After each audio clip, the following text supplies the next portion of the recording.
That's the story of black people in America. Shit, you all don't know you black yet. You think you just people. Let me be the first to tell you that you are all black.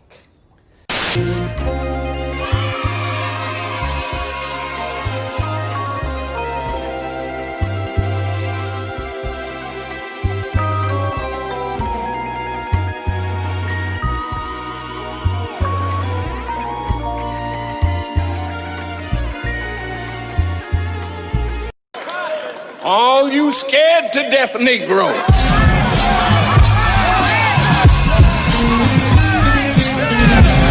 And you shut up and tell your master to come on out and deal with this.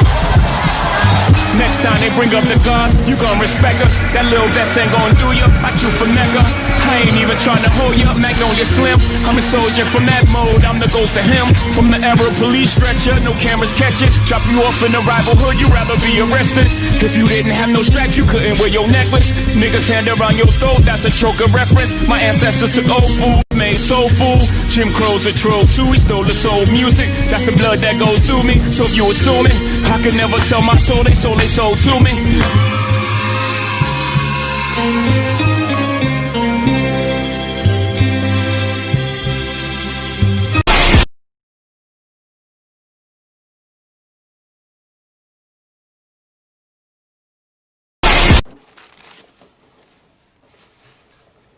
Black, destitute of light, devoid of color, enveloped in darkness, hence utterly dismal or gloomy, as the future looked black. Pretty good with them words, ain't you? Soiled with dirt, foul, sullen, hostile, forbidding, as a black day. Foully or outrageously wicked, as black cruelty, indicating disgrace, dishonor, or culpability. And there's others, black male, black ball, black guard. Yeah, well, that's something all right.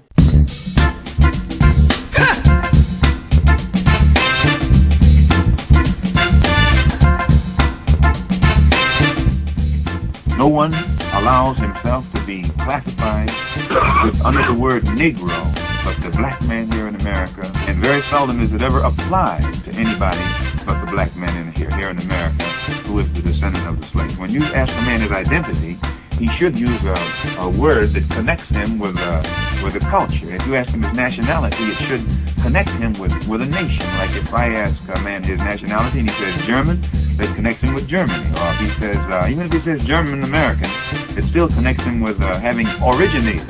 His family, his history has originated in Germany. If he says he's French American, it connects him with France. But when you ask the black man in America, and he tells you Negro, and usually when you find a man who calls himself a Negro, he can't tell you what language that he spoke before he came to this country. It's of no consequence, no interest. He believes that prior to coming here, he was a savage in the jungle, and therefore he had no language. And this justifies his lack of knowledge concerning that mother tongue today. And the history, as Mr. Baldwin pointed out, of the white man here in America and the black man here in America.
Pale lives matter. Pale lives matter. Pale lives matter. When it's the pale people that's really killing you.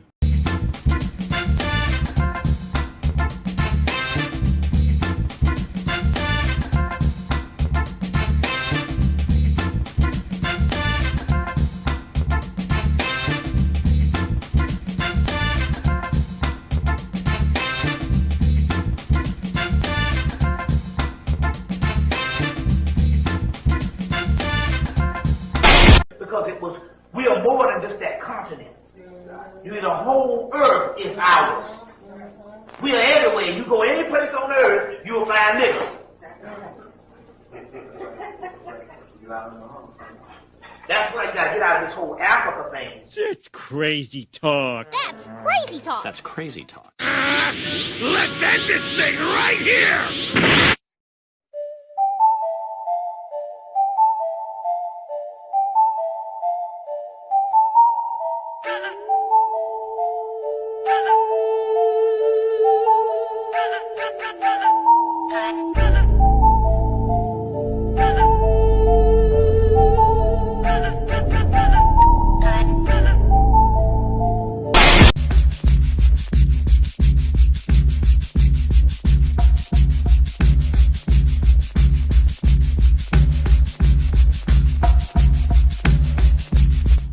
And I'm a full-blooded Indian by blood, right? What that means is, are you aware that in the Americas, all over the Americas, I mean, we know that the United States was established on the American continent in 1776, correct? Well, yes. Okay, so before before 1776, there was no such thing as the United States. Is that correct? Right. Okay, beautiful.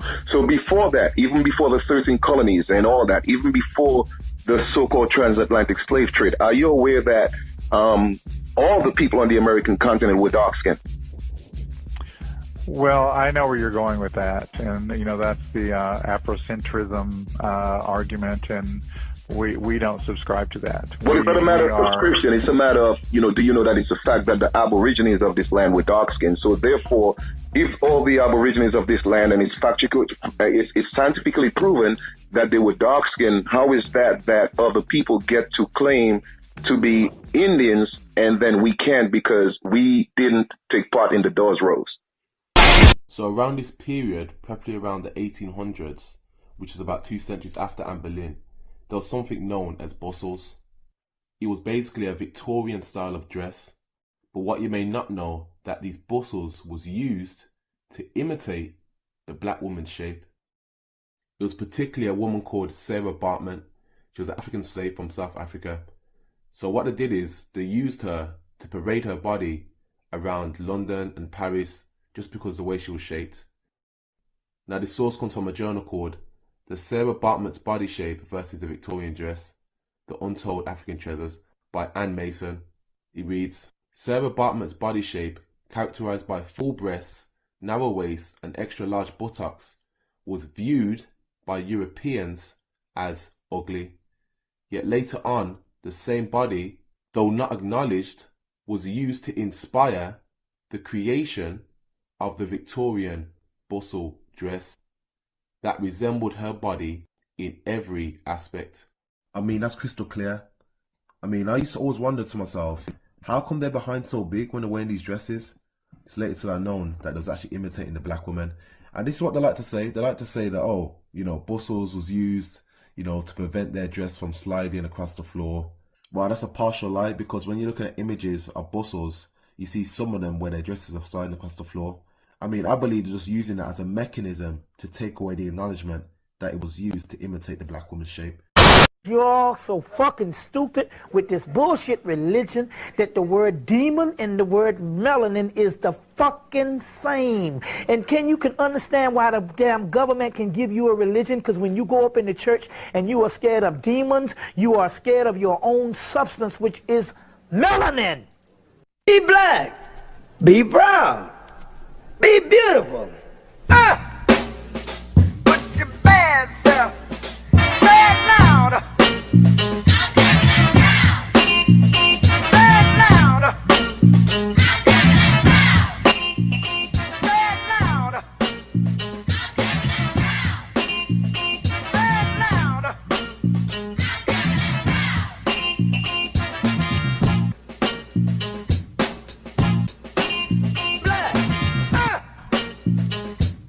Melanin blocks UV rays, which can accelerate the aging process. Black men and women produce more melanin in their skin, which results in darker pigments. The more melanin in your skin, the more protection you have against the harmful effects of sun exposure. Too much exposure to UV rays can cause skin to age quicker, resulting in wrinkles and sunspots. This doesn't mean that black women won't experience skin aging. It just happens at a slower rate. Because you have to have melanin to understand what balance in this universe really is. So we are the people who are peculiarly suited to bring justice to this planet. I believe that is our mission. Somebody told me that Mahatma Gandhi, somebody said, what? Ask him. What is the purpose or the role of the Negro? And he is supposed to have answered by saying, the Negro will bring justice to planet Earth. And I believe that that is correct because we are the mothers and fathers of everybody on this planet. It's not even open to argument. Someone just brought me a picture from some of the orphans, all of the hundreds of thousands of black children. The picture was significant because it was all of these little children who no longer have mothers and fathers, sleeping on little pallets on the floor, one next to another. But right there in the center of that picture was a little albino Rwandan child. You see, so that black producing white is not a mystery in biology. Black people are the only people, by producing a mutation to albinism, crossing the albino with the black, that you get the entire color spectrum that we call mankind or humankind. Hit it. Oh, how you feel, brother? Feeling good. You feel good? Play so much bone, brother. Before MTV, before 106 and Park, every Saturday morning for 35 years, Soul Train gave America an hour-long celebration of black youth culture.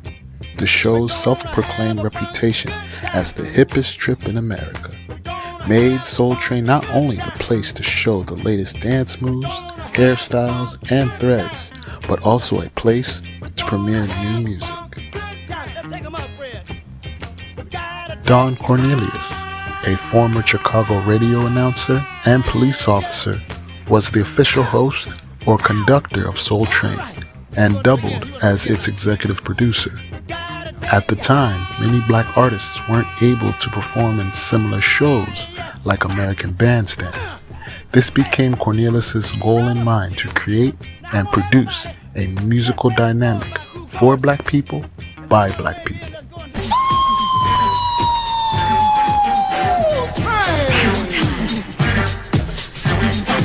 Soul Train initially aired in 1970 on Chicago's local TV station and became a hit, and in October 2nd, 1971, was syndicated on national television with Gladys Knight and the Pips as their first guest.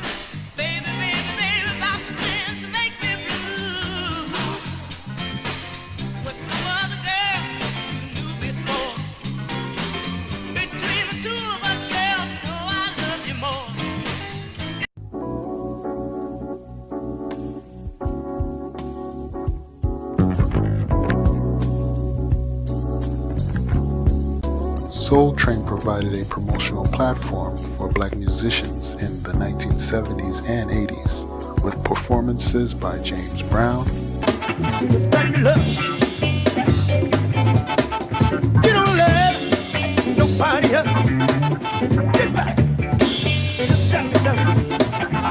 Aretha Franklin,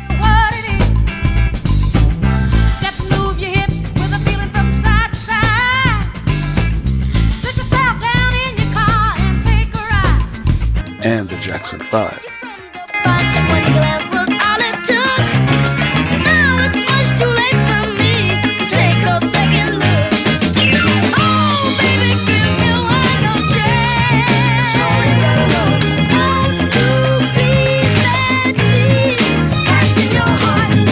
other non-black artists like David Bowie, Don't let me hear you say life's taking you nowhere. Michael McDonald,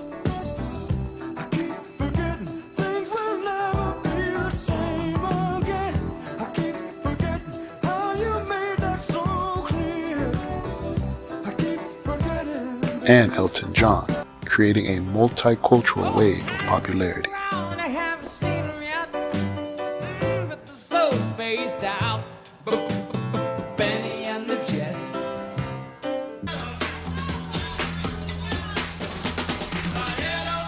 But more importantly was the innovation of the iconic Soul Train line, which made its debut on the show's 5th episode back in 1971. A Chicago tradition as couples took turns dancing around a line of people and were the originators of many dance moves that are still performed today.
Dick Clark, who dominated TV for teens with his show American Bandstand, tried to have Don Cornelius' Soul Train taken off air and replaced with his own knockoff show, Soul Unlimited.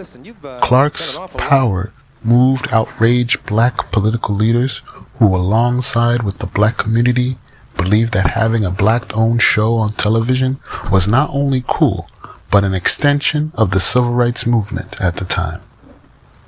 Dance with Don?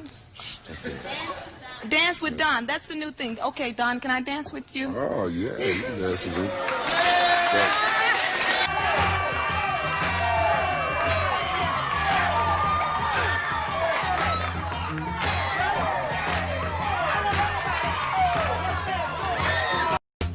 35 years in all, 22 years as Cornelius as the host, Soul Train helped launch so many careers in the entertainment industry and mentored a generation of world-class performers.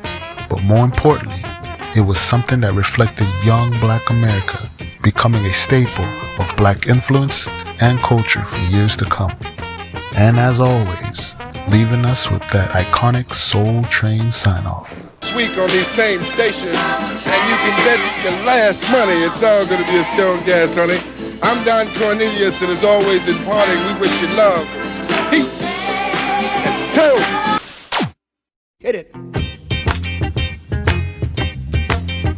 Oh, how you feel, brother? Feeling good. You feel good? Feeling good. It's there's so much bone, brother. How you feel, man? I feel all right. I'll call your name. I don't want no people to know you're in here. How you feel, fella?